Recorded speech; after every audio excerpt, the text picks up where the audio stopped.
Non, mais ils sont comme ça, oui. أعوذ بالله من الشيطان الرجيم بسم الله الرحمن الرحيم الحمد لله رب العالمين الرحمن الرحيم مالك يوم الدين إياك نعبد وإياك نستعين اهدنا الصراط المستقيم صراط الذين أنعمت عليهم غير المغضوب عليهم ولا الضالين آمين اللهم صل على سيدنا محمد وعلى آل سيدنا محمد كما صليت على سيدنا إبراهيم وعلى آل سيدنا إبراهيم وبارك على سيدنا محمد وعلى آل سيدنا محمد كما باركت على سيدنا إبراهيم وعلى آل سيدنا إبراهيم العالمين إنك حميد مجيد سبحان ربك رب العزة عما يصفون وسلام على المرسلين والحمد لله رب العالمين.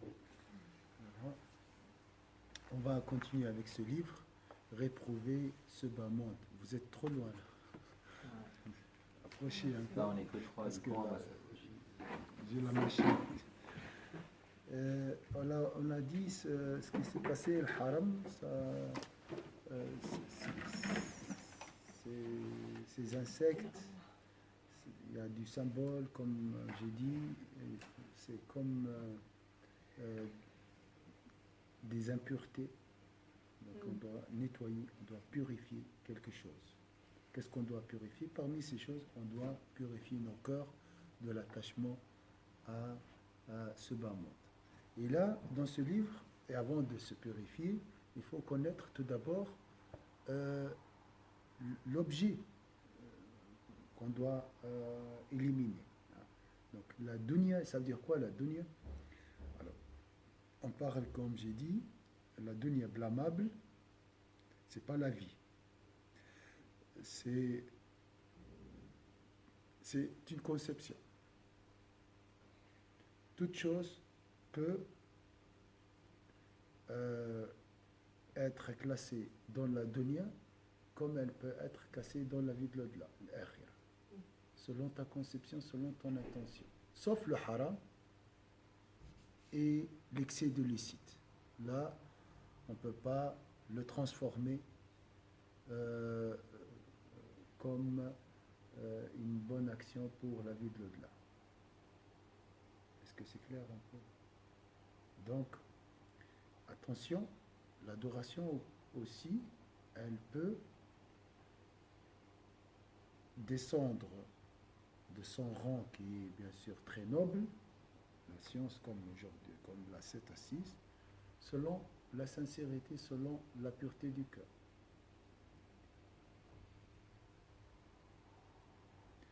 Mais comme il a dit le prophète, même si un hypocrite qui assiste à une assise de dhikr, il sera récompensé par la générosité divine. Donc, il est accepté. Parce que Allah, si elle accepte un groupe, il ne rejette pas ceux qui ont assisté à ce groupe. Alors, mais je veux dire, attention, la question de la dunya, c'est une conception du cœur. Ça dépend de ton cœur. C'est pas vraiment quelque chose c'est un objet visible. Non, ça dépend de ton cœur. Si mon intention est pour la vie de l'au-delà, donc l'action est considérée comme action qui appartient à la vie de l'au-delà. Si mon intention c'est juste pour la dunya, ça dépend. Si c'est du haram, c'est blâmable. Si c'est licite, c'est neutre. Si c'est l'excès de licite, ça c'est blâmable parce qu'il peut mener au haram. Donc, est-ce que le mot ce bas monde est clair? Bon, de toute façon, il va parler de ça. Juste pour vous dire qu'on n'est pas là pour dire arrêtez de travailler, arrêtez de manger et il faut aller vers une grotte. Non, c'est pas ça l'objectif. فقد روي أن رسول الله صلى الله عليه وسلم مر على شاة ميتة فقال أترون هذه الشاة هينة على أهلها قالوا من هوانها ألقوها قال والذي نفسي بيده للدنيا أهون على الله من هذه الشاة على أهلها ولو كانت الدنيا تعدل عند الله جناح بعوضة ما سقى كافرا منها شربة ماء. On rapporte que l'envoyé de Dieu sallallahu alayhi wa sallam, passant un jour à côté d'une brebis morte, dit à ses compagnons: pensez-vous que cette brebis soit une chose négligeable pour ses propriétaires? Ils répondirent, elle est si négligeable qu'ils l'ont jetée. Le prophète dit alors, par celui qui tient mon âme en sa main, ce bas monde est bien plus négligeable pour Dieu que ne l'est cette brebis pour ses propriétaires. Et si ce bas monde avait pour Dieu la même valeur qu'une aile de moucheron, aucun incroyant ne boirait ne serait-ce qu'une gorgée de l'eau qui s'y trouve. Donc, le prophète sallam a comparé la dunya ici à quoi? Comme on a dit, le haram, l'excès du licite. Il l'a comparé à quoi? Salam.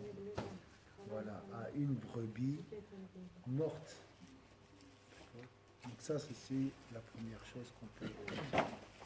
Quand tu vois le haram, quand tu vois toute chose qui te détourne de Dieu, il faut penser à ce cadavre, un cadavre on dit, hein, un cadavre d'une brebis morte. Ça, c'est la réalité de toute chose qui t'éloigne de Dieu. Est-ce que c'est clair ici?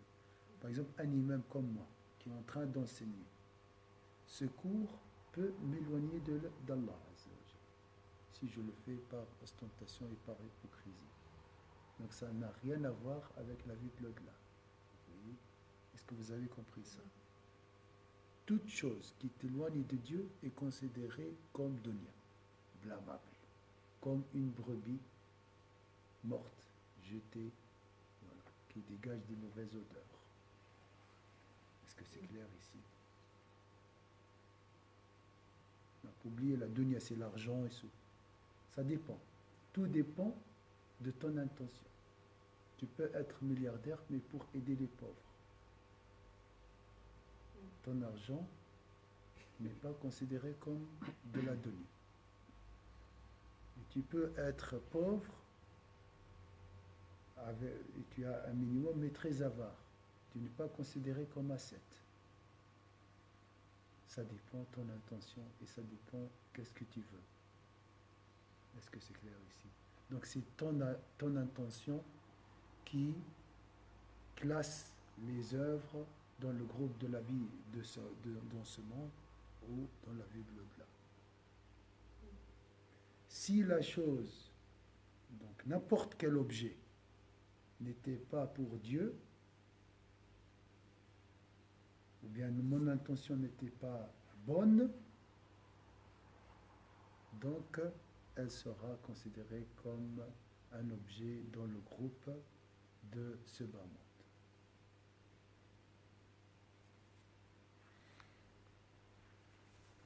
Donc la première image, on a cette image d'une brebis jetée, négligeable, morte, qui n'a pas de valeur chez ses propriétaires.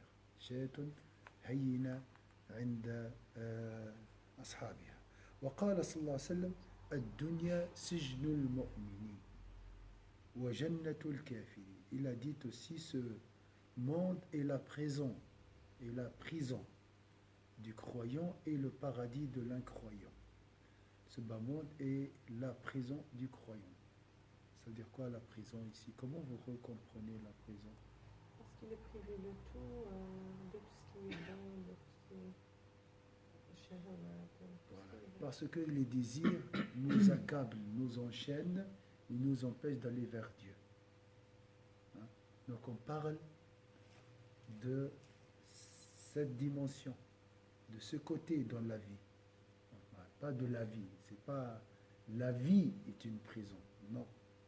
C'est les désirs, l'ego, hein, la mauvaise fréquentation, les futilités, l'excès de matérialisme. Tout ça, c'est une prison. C'est un hadith ou c'est une parole? Oui, c'est un hadith, oui, hadith du prophète. وقال رسول الله صلى الله عليه وسلم الدنيا ملعونة ملعون ما فيها إلا ما كان لله منها. Et là, ça explique cette notion de la dunya. Hein. Il y a des gens qui disent, vous détestez la vie, c'est pour ça que vous vivez péniblement, tout ça. Non, c'est pas ça. Au contraire, on vit dans cette situation parce qu'on est très attaché à tout ce qui est haram, à tout ce qui est excès d'illicite qui nous éloigne de Dieu. On parle des musulmans ici, je parle de notre situation. Alors, le prophète sallallahu alayhi wa sallam, Abu Moussa al-Ash'ari rapporte que, donc ici, on a l'image de prison. La première, c'est une image d'une brebis morte, cadavre, hein, négligeable.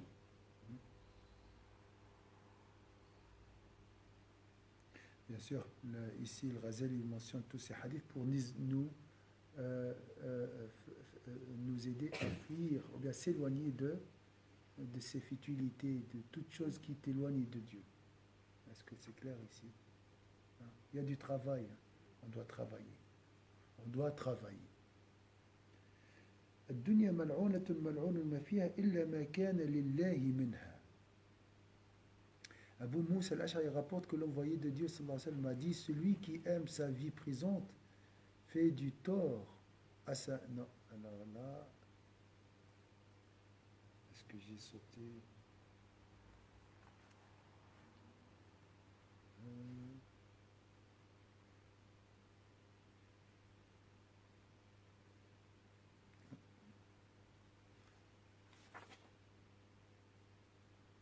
Alors, ce bas monde est maudit et toute chose dans ce bas monde est maudit, hormis les choses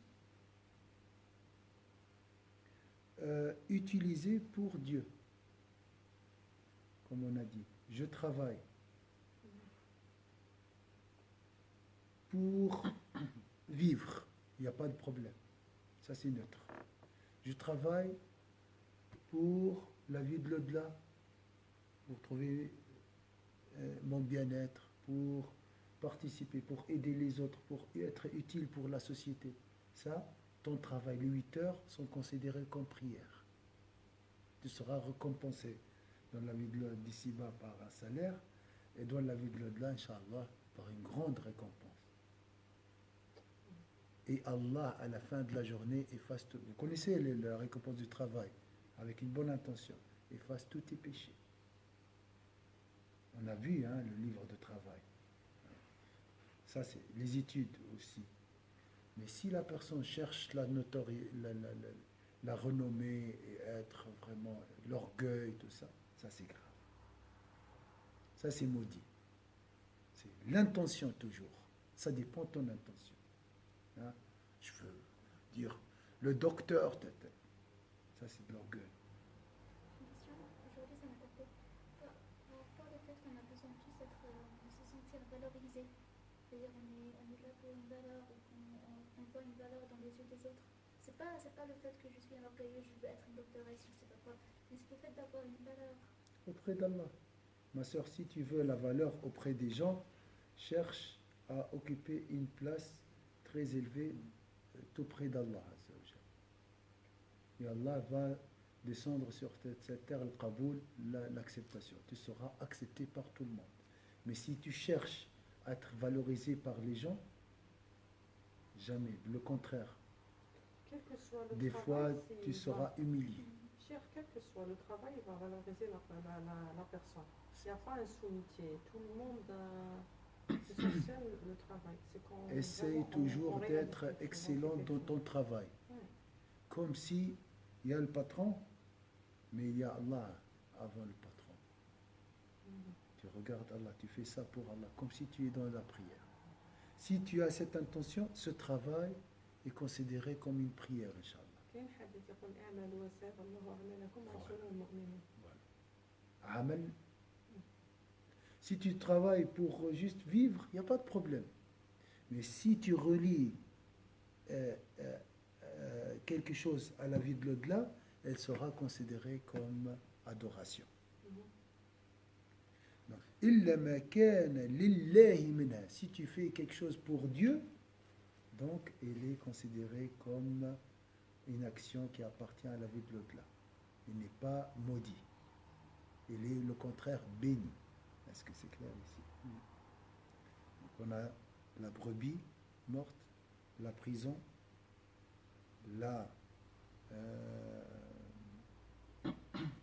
cet objet maudit.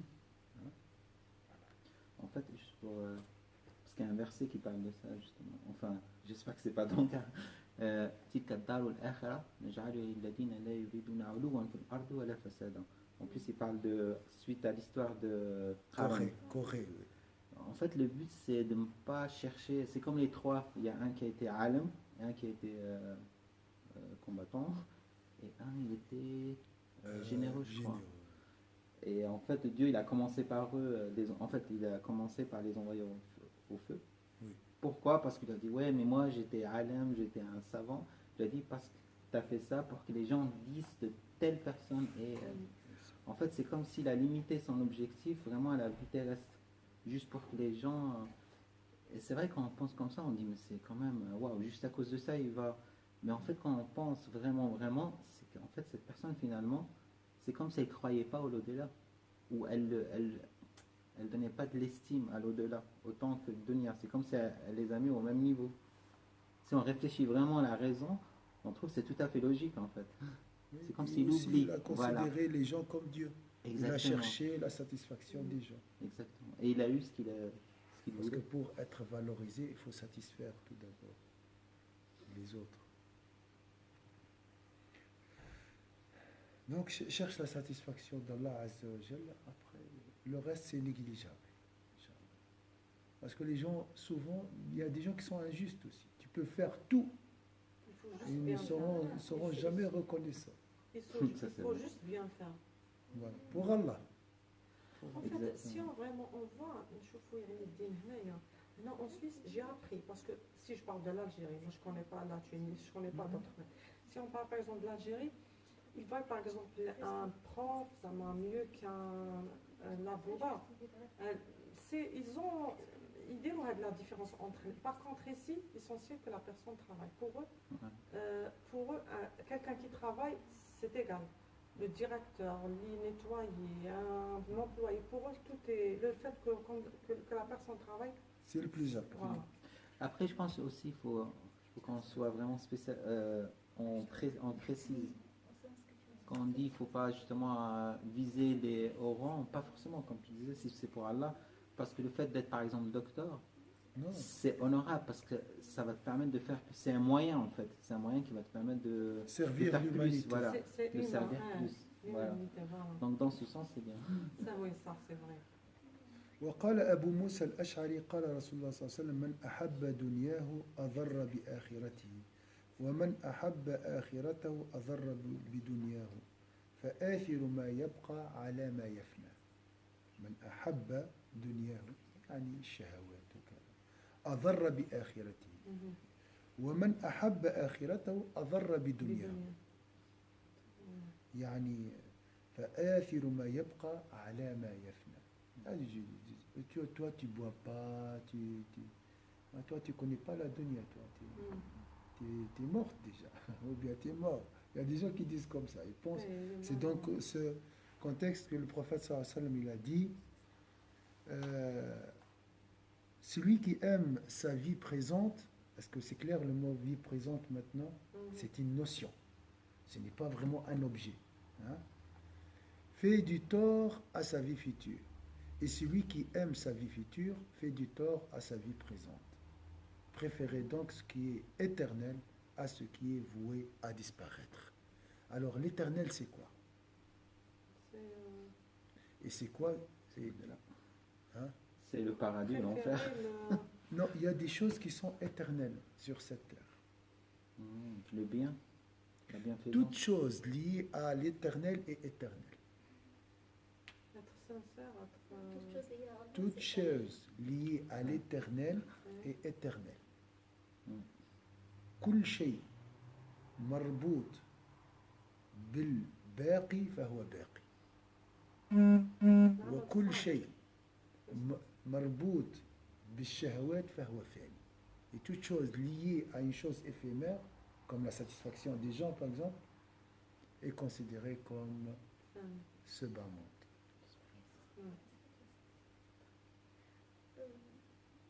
C'était pas ça ma question vraiment par rapport à ça, mais c'est juste au monde professionnel, mais c'est pas grave, on parle après car c'est pas quelque chose de grave.